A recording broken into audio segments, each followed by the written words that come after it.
In this tutorial, I'll show you how to add card and carousel macros in Confluence to make your pages more interactive, visually appealing, and easier to navigate. Start by opening the Confluence page where you want to add the cards or carousel.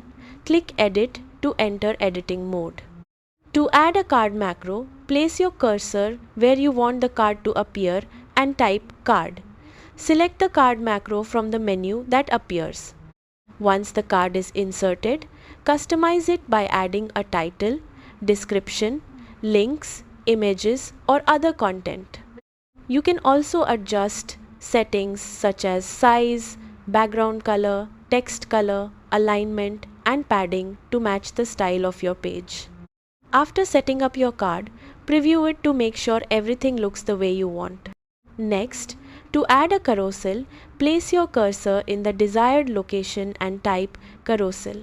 Select the carousel macro from the available options. When the carousel editor opens, start adding slides or frames. For each slide, enter a title, description, image, and any links you want users to access. Continue adding additional slides to showcase multiple pieces of content. You can customize the appearance of each slide by adjusting colors, images, and layout options.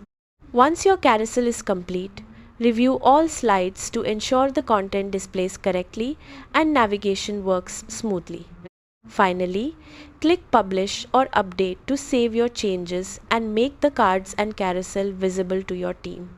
And that's how to add card and carousel macros in Confluence. These elements are a great way to highlight important content, improve navigation, and create a more engaging user experience. Thanks for watching, and I'll see you in the next tutorial.